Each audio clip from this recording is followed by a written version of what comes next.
Welcome, everybody, to week 4 of the NFL Presidential Address, and some business to take care of right off the bat, and then we're going to move our attention to every single game on the board, sides and totals and passes where I'm not liking anything. It's going to be a great show. I want to recap last week. Look, right off the bat, guys, there is no way I am going to go 18-4 again. 18 wins, 4 losses in the NFL Presidential Address last week. 16 wins, 8 losses in week 2. 11 wins, 8 losses in week 3. A total record on this show of 45 wins and 20 losses every game down the board. The best bets, 7-2. The teaser play, 3-0. I know this is not the most watched show on Wager Talk. I get it. I mean, how can you compete with Gianni, Marco, and Kelly? Not possible. But what we can do is just consistently deliver winning results. And, man, give me another 18-4, please. Before we get into all the games on the board, I want to give out what is the single best 3-day promotion we've ever given out, ever. Not only on this show, but across the board. We have $9 Mondays over at Wager Talk. Everybody takes advantage of it on a regular basis. What Johnny and the head office team at wagertalk.com has decided to do is give you all 3 $9 days in a row. That's right.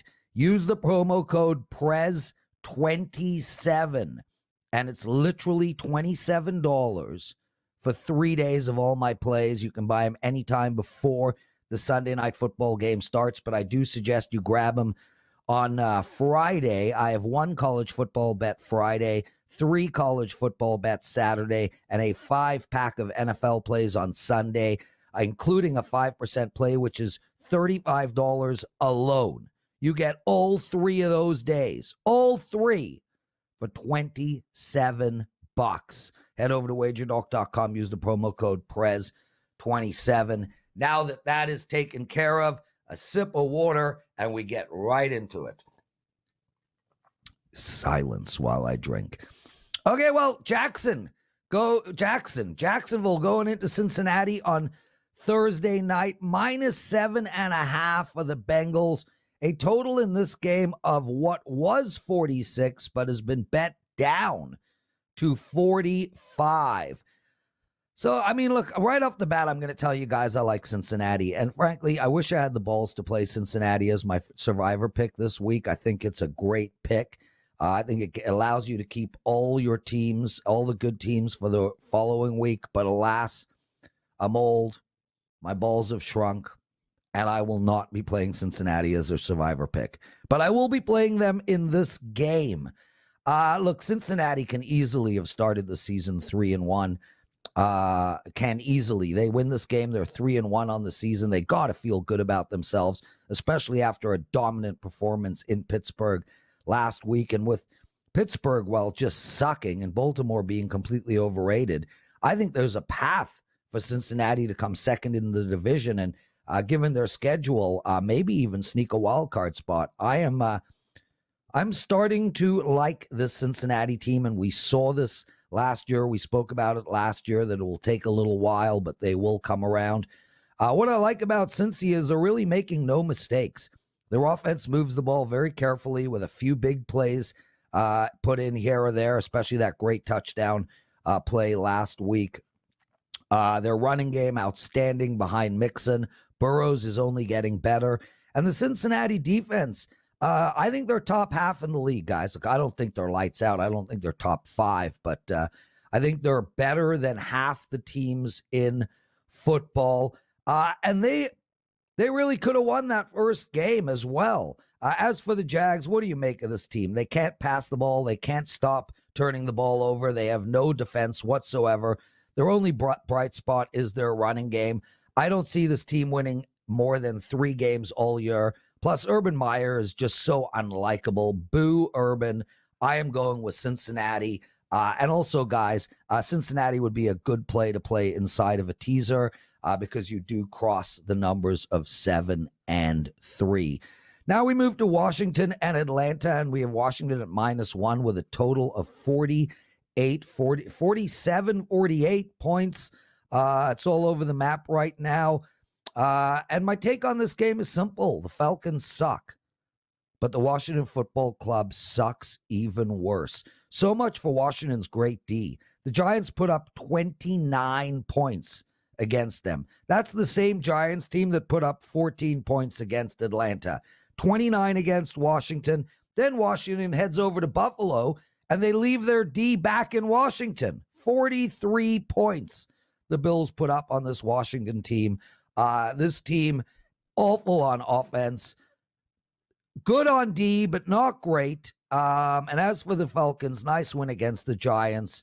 Shame they don't get to play the Giants every week. Oh, but wait. They're playing the Giants this week, just in the form of the Washington Football Club. I cannot bet Washington. My play here is on the Falcons at +1. 2-2 start coming up for the Atlanta Falcons. Next up is Detroit versus Chicago. The Bears, the Lions, oh my. Oh my is the word. I mean, Jesus. The Lions literally lose a game on what probably was a 1%er. Justin Tucker, I've gone blank, hits a 66-yard field goal to put Detroit at 0-3. And well, Chicago, oh my God. I mean, Nagy is a complete disaster. The guy should be totally fired. He didn't make any adjustments to protect his young QB. 5 linemen most of the game. They didn't throw screen passes. They didn't use their tight end to block. They didn't bring in a fullback to block. They weren't throwing in the slot. There were no real plays designed around Fields running the ball. They achieved 1 yard of passing. 1 yard of passing in an entire football game. The second lowest entire offensive output since the Super Bowl era begun. The second lowest, like 47 points or yards combined. I mean, it was just gross. And as for Detroit, I told you guys after the Green Bay game that this Detroit team is better than what most people think. I still think they suck, don't get me wrong, but they're better than the worst team in the league. That is for sure. And I actually think they're better than Chicago. My pick here is on Detroit. Put a little bit on the money line and take the under, guys. 42.5. What's Chicago going to do? Put up 20? Yeah. They're going to be lucky to put up 20 passing yards unless Nagy makes some kind of adjustment. Take Detroit, and I lean on the under. Tennessee against the Jets, and we do have a line move in this game. It opened up at -6. It went all the way to 7.5, and now we can get Tennessee at -7 against the New York Jets. The Jets are a mess. I mean, I look at Zach Wilson and I think, dude, you don't even look like a child. You look like a toddler. I mean, this kid is what? 4'1", 86 pounds soaking wet, never shaved in his life, underarm hair sprouting next week for the first time. Oh, this kid's like 3 years old. Anyway, oh my God, the Jets are so bad. Jets in the first half of their 3 games got outscored 46-3. 46-3. They've been outscored in the first half of games. I like Tennessee in this game at -7. I prefer Tennessee in the first half. Tennessee is looking good, guys. They have played well over their last 6 quarters. Even their pass rush is starting to show up, and Dupree isn't even involved yet.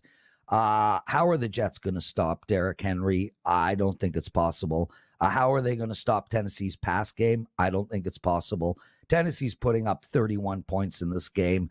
That's why my lean is on the under, but it's just a lean. My actual pick, Tennessee. I think the Jets get slaughtered.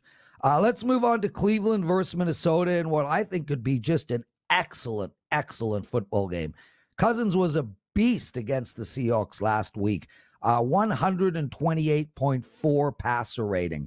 That is exceptional. Was probably the best game he's had of his entire career. But not only that, guys, Cousins has not thrown an interception all year. I like this Minnesota team. They are well balanced. Last game, 140 yards on the ground, 313 yards in the air. The game before that, 177 yards on the ground, 242 yards in the air. I think they could be one of the most well-balanced offense in all of football. And I think it's really hard to game plan against a team where their passing yards and rushing yards are pretty close together. I love this Browns team. Hunt and Chubb, wow. Beckham and Landry, wow. Their pass rush, unbelievable. Their secondary, strong. Baker, well, he's just doing enough. And that's all we can ask from him. This is one of the best teams in all of football, guys, and they're going to run away with this division. Any team that can run, that's a team that is tough to beat. The Browns in their last 3 games, listen to this, guys. In their last 3 games, the Browns have run the ball yards-wise, 215, 156, and 153. And while doing that, they were throwing play-action passes down the field. They were stretching the field. They were putting up scores. They were scoring in the red zone. This Cleveland team is really good. With that said, I think this Minnesota team is better than their 1-2 record. I am going to pass on the side, but I do lean on the over in this game.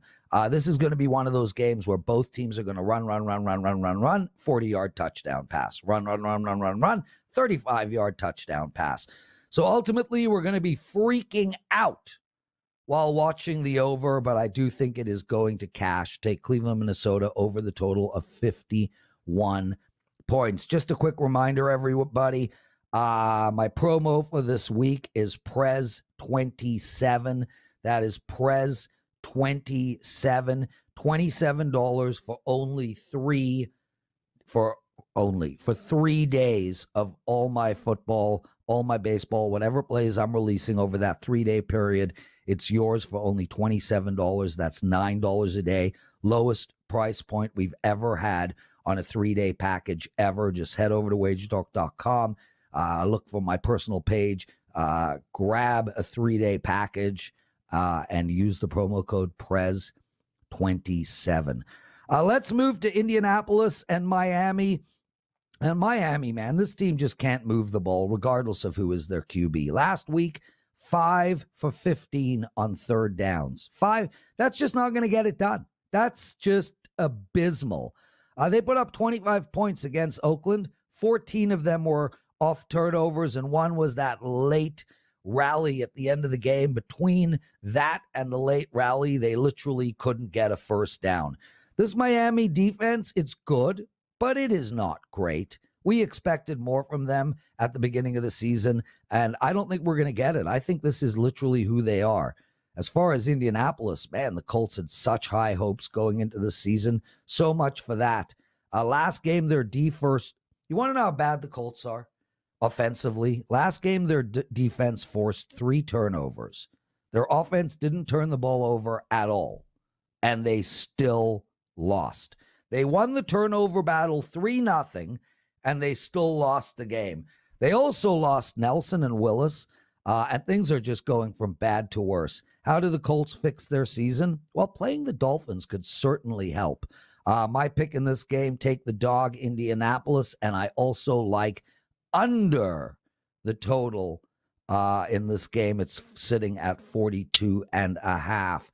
Carolina going into Dallas, and man, I'll tell you, one of the important things when looking forward and trying to figure out what bets to make on a regular basis, what teams to play on a regular basis, is just trying to get ahead of the marketplace, trying to get ahead of the perception of the line makers. I told you guys day one on the NFL Presidential Address, day one, week one, that the Rams were the best team in football. They are now 3-0. I told you guys that Pittsburgh was a bottom 5 team in football. That looks to be true. I am telling you guys right now that the Dallas Cowboys are a much better team than we thought, and I would argue probably have the best offense in all of football. And they are really balanced guys, too. I mean, Pollard and Zeke coming out of the back, Amari Cooper and CeCe as their wide receivers. They got good tight ends. Their quarterback is good, bordering on great. I'll give Dak his due. I think Dak is a top quarterback in the league right now. And most importantly, their defense has really come together, and we expected their defense to be god-awful. This defense has 8 takeaways in their last 3 games. 8 takeaways. That's literally almost 3 takeaways a game. Dallas last week, 198 yards on the ground. Week 2, 150 yards on the ground. They don't even need those yards. Even if they played a team that shut that running game down, I don't think it matters. I think they can score close to 30 points every single game, regardless of defense. But I love the Carolina Panthers, too. With that said, huge injury for McCaffrey. He's out. Cornerback Horn is out as well. I think they're going to be very missed. I'm impressed with the Panthers start 3-0, but 2 of those 3 teams, they played Houston and the Jets. The bottom line for me is, although I like Carolina and I'm impressed with them, I don't think they're as good as their record. And I think Dallas is better than their 2-1 record. I like the Cowboys minus 5 points in this game, and I am passing on the total. New York Giants going in to play the Saints. Oh, man, I am still mad at myself for not releasing the Saints last week. God, look, I went 18-4 in the NFL Presidential Address. So, 15,000 of you guys heard me tell you the Saints were going to win that game, but I can't believe I didn't release them to my clients. Speaking of which, though, I did go 5-2 for my clients last week, so I'm happy regardless. Man, the Giants, they are terrible. And now they're playing New Orleans, and New Orleans D look great against the Pats. I think they're going to look great against the Giants as well. I just bottom line here, there's only real one issue with the Saints, and that is, who are they? Are they a running team? 142 yards last game. 48 yards the game before. Are they a passing team? 110 yards in the air. Last game, 80, then 151. So they're definitely not a passing team. Are they a ball control team? Are they a long bomb team? I don't think we know the true makeup of the Saints team yet. And it's why I'm not going to play the side in this game. I do like under the total, guys. I think the Giants are going to struggle to score more than 13 points. And I just don't think the Saints are going to be one of those teams that just light it up. If they're up 20-3, I don't think they're going to throw long bombs all game long. I think they're going to give the ball to Kamara, play ball control, keep this game, keep that clock moving, get the hell out of there. Take under the total of 43 in the Giants-New Orleans game. Next up is Kansas City versus Philadelphia. And, man, this KC team, 1-9 in their last 10 against the spread. Their D is so bad that the Pats might even be able to put up 20 on them. They have no pass attack, no run stoppers, no real secondary stars. But that does not matter because they're playing the Eagles. This KC team has started 1-2, but it's not a real 1-2. There's just been turnovers galore. And I understand that teams do turn the ball over and, some more than others. But 4 turnovers in the last week, a bunch of turnovers the week before that. I don't think this is something that is going to be a trend with Kansas City. I think they're going to fix that.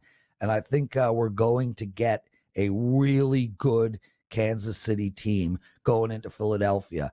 As far as Philly goes, man, I tell you, that first game still sticks with everybody when they absolutely laid the smackdown on the Atlanta Falcons. Since then, this team just stinks. And I expected them to stink this year. I mean, they just don't have a whole lot of playmakers all over the field. And not only that, Philadelphia is the most penalized team in the entire league. They were flagged 13 times on Monday and have been flagged 35 times in 3 games. That's like close to 12 penalty flags a game. You cannot win that way. They have almost no run game. They do have okay wide receivers, but they're young. And I am not sold on their quarterback.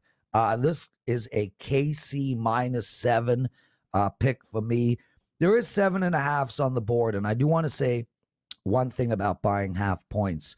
I have no problem if you buy to the push. So if it's 3.5 and you buy to 3, I'm okay with that. If it's 7.5 and you buy to 7, I'm okay with that. Never buy off the push. Buying off the push is a mathematical error. It just will not make you money in the long run.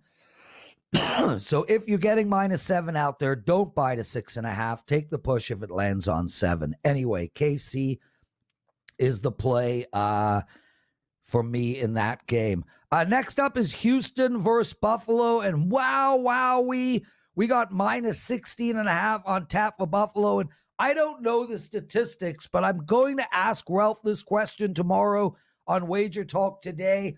Offhand, I believe that teams -15 and up are historically great bets.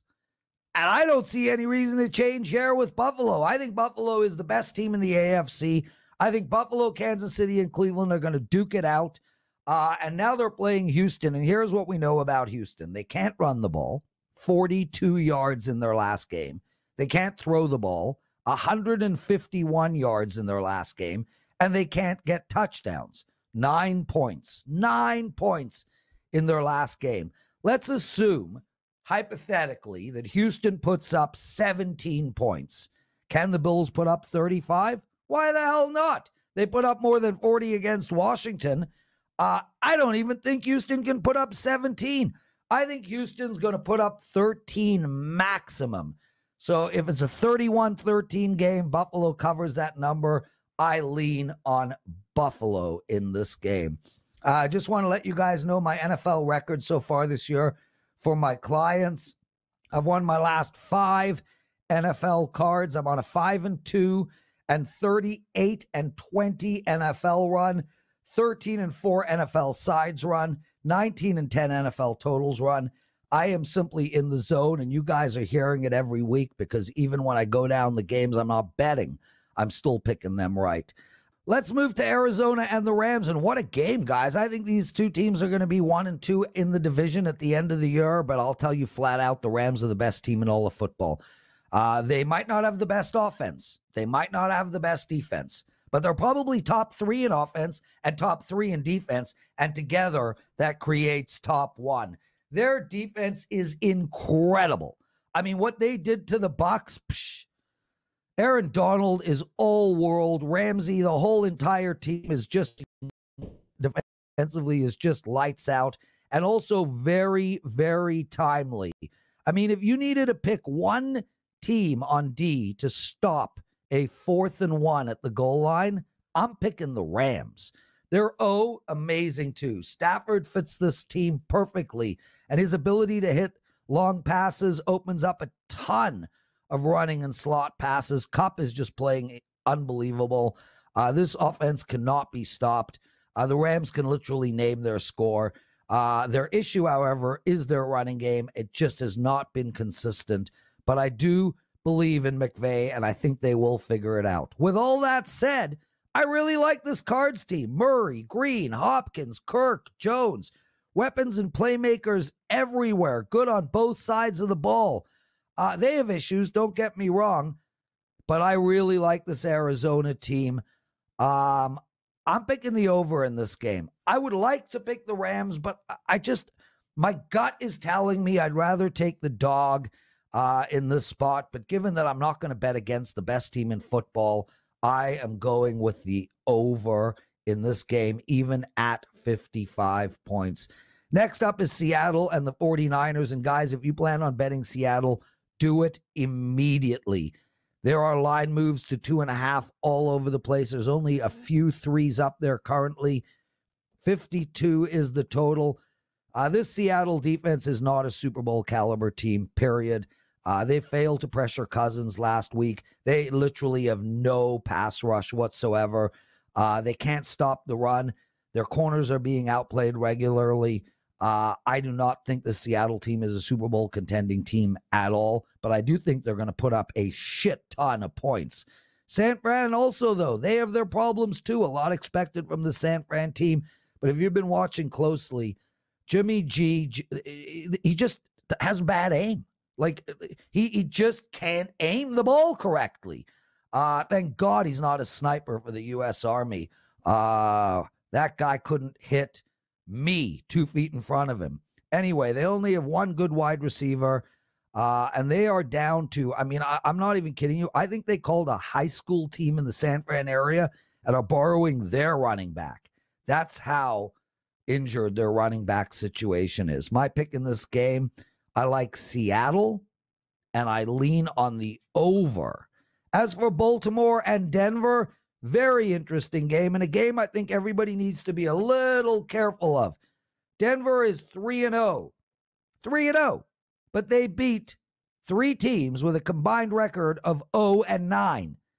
Baltimore, well, bad first game, incredible second game, terrible third game. Their kicker saved them. Even though Denver has beaten no one, they do look good. Teddy Bridgewater is showing why all he's done in his entire career is cover spreads. They have a solid wide receiving core, a decent running game, and a defense that would scare the Tampa Bay Buccaneers. Denver lost 2 O-linemen against the Jets last week, and that might be an issue moving forward, especially against teams from the AFC North. But I don't think Baltimore's got some monster pass rush, guys. I lean on Denver, but I tell you guys, this is one of those games that you should likely pass because we really don't know how good this Denver team is given their competition, and we really don't know how bad this Baltimore team is given who they have at quarterback, a great coach. But Marquise Brown catches 3 of those drop passes last week. They blow Detroit out. So carefully on this game. Pittsburgh. Plus 6.5, 7 against Green Bay. Look, I told you already in the show, this Pittsburgh team is awful, and I mean awful. And I don't think anything is going to change. Big Ben is literally missing his arms. He's like, hop, how do I? Catching the ball in his mouth, like, dolphin technique or whatever to get the ball out of his mouth to a wide receiver. I mean, oh my God. His arms literally just got up and left. They're also missing linebackers. They have no running game. 45 yards on the ground last game. 39 yards on the ground the game before. Their best position is wide receiver and tight end. But that's kind of useless when you're throwing the ball with your mouth. So that's my feeling of Pittsburgh. Adams last week for Green Bay, 12 catches, 132 yards. Unbelievable. Aaron Jones dominated 2 games in a row now. Aaron Rodgers back to being Aaron Rodgers. Very, very few quarterbacks can make that final drive with 37 seconds left on the clock. No timeouts. Aaron Rodgers is one of those. Green Bay does have issues. Their O-line is struggling. But, man, Aaron Rodgers averaged under 2.5 seconds to release the ball from the snap all game long and was able to beat the San Fran pass rush. And there ain't much pass rush coming out of Pittsburgh right now. What I love about this Green Bay team is they are moving towards a run-heavy offense. Last week, they had 100 yards on the ground. The week before, 96 yards on the ground. This is going to set up some gigantic passing plays. Take Green Bay. As for the game of the century, I don't know, little hyperbole there. I mean, I don't actually even think this game is bloody important at all. I mean, we literally have one of the best teams, the Super Bowl champions, playing one of the worst teams. Like, I wonder what's going to happen. The Pats have impressed me, but I impress easily. Just kidding. They are exactly who I expected them to be. A team less exciting than commercials during your favorite show, and a D that cannot shut down, they can't shut down good teams. New England has been able to move the ball. They have 300 yards a game. They just cannot convert in the red zone to touchdowns. 260 yards, 300 yards last game, 260 yards the game before, 400 yards in their first game. But it's just not resulting in scores. Tampa Bay has only one issue. They need corner help bad. They just signed Sherman, but I don't think he'll be playing on Sunday. And even if he does, I don't think he's going to be the Richard Sherman of old. I think they will remain having cornerback issues. Now, everybody, here's my takeaway on this Brady Belichick thing, okay? Because that's what the talk is around town. Brady coming home. What's Belichick going to do? What's Brady going to do? Blah, blah, blah, blah, blah. Well, let's look at this. Here's a fact. Tom Brady will be on the field. Bill Belichick will be not on the field. So, with that said, how does Belichick beat them? Well, he's going to have to motivate his team. And I don't think his team is good enough. It's just, this is not a pick of, oh, Tom Brady is coming home. Take, Tampa Bay. Brady's going to light it up. Brady's going to have the greatest game of his life. Brady's going to put up 50 points. This is not a game of, oh, Belichick's the greatest coach in the world. He can always shut down teams. He can always find a way. No. Who gives a shit about Brady or Belichick? This is the Super Bowl champion coming off of a loss, playing a god-awful New England Patriots team. Take the Bucs. Take the under. As for Monday night, Vegas playing the Chargers. Man, 3 sacks against Miami for Vegas. I did not expect their pass rush to look this good. Max Crosby becoming a star in front of our face. Raiders, though, they've won 2 of their 3 games in overtime, and they have no running game whatsoever. This is a good Raiders team who is finding ways to win, but this is also a really good Chargers team, and I think Herbert is going to be a superstar. I told you that last year. I'll tell you that again. This Chargers team should also be 3-0. They gave away a game against Dallas. The bottom line for me, guys, is I lean towards the over, and as of taping this show now, I am passing on the side. And that's it for the entire board, top to bottom. Now we move into the Andy Lang segment. I'm excited to have him. He's changed the format slightly for the show. He's going with 3 in 3, 3 props in 3 minutes. That does not give him a lot of time. He has sworn he's going perfect today. 0 pressure. Andy Lang, welcome to the NFL Presidential Address. The mic is yours. Let's do it. Looking for a 3-0 week in less than 3 minutes. First prop, Jets team total under 17.5 points. So the Jets have 20 points the entire season. They scored 2 garbage time touchdowns in week 1 when the game was over. Since then, they've scored 6 points total. They average 4.1 yards per play, 3rd worst pass offense, 4th worst rush offense. Tennessee, not a great defense, but the Titans held the ball for 20 more minutes against Seattle, 9 more minutes against the Colts. Time of possession will really limit the amount of possessions for the Jets. Hard to see a path where the Jets get over 18 points. James Robinson over 12.5 rush attempts on Thursday Night Football. Urban Meyer finally figured out how good James Robinson is. Yes, he rushed for 5.9 yards a carry and a touchdown. And look at the carries for James Robinson. They've gone up every week for him. 5 in week 1, 12 in week 2, 15 last week. Trevor Lawrence is struggling with turnovers. Best way to calm him down, run the ball. Bengals allowing 24 rush attempts a game. I'm looking at James Robinson to get plenty of rushes this Thursday night. And finally, Tom Brady over 2.5 passing touchdowns. Tom Brady returns to New England. New England does not have the defensive personnel to slow down Brady when he comes in with Godwin, Mike Evans, Antonio Brown, and, of course, Gronk. Brady is going to put on an absolute show in Foxborough on Sunday night. Look for him to get over 2.5 passing touchdowns, and I believe you can grab this at a plus price. So for your 3 and 3, quick recap, Jets team total under 17.5 points. James Robinson over 12.5 rush attempts, and Tom Brady over 2.5 passing touchdowns. Looking to go 3-0 and keep up with Prez. Congratulations on your hot streak, Prez. Keep it up, man. Thank you, Andy Lang. Great stuff. Outstanding. I did not time it, but it felt like it was shorter than 3 minutes. Andy Lang, everyone. Now let's move our attention to the best bet segment of this show. I've been giving out 3 best bets every show so far. I am 7-2 in these best bets on the NFL Presidential Address. The best bets for today is Dallas, Seattle, and the Atlanta Falcons.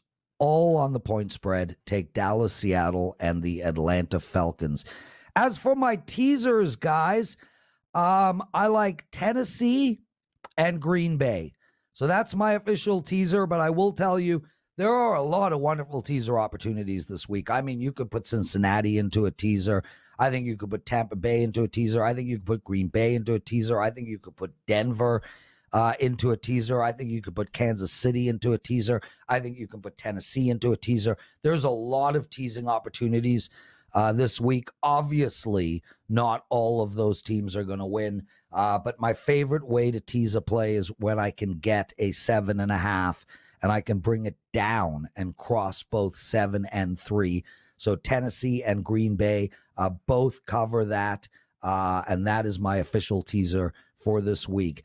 As for my survivor play, look, right at the top of the show, I told you I want to go with Cincinnati. I'm not. I'm going to go with the squarest play on the board, and that is the New Orleans Saints, which, by the way, could also be put into a teaser. So that will be my Circus Survivor pick. Guys, please, I cannot stress enough to take advantage of this offer that we're offering. Prez 27, literally 3 days of all my plays for only $9 a day. I have one college football play. I have one college football play Thursday, one college football play Friday, 3 Saturday, a 5-pack of NFL Sunday, including a 5% play. Guys, take advantage of that. Prez 27. That's it for me. That's it for the show.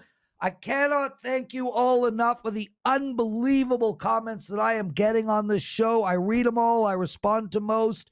You guys are the best. We'll see you next week, although we're going to have to tape on Thursday, so we might be a day late next week. I'm Lawrence Presman, and that is the NFL Presidential Address.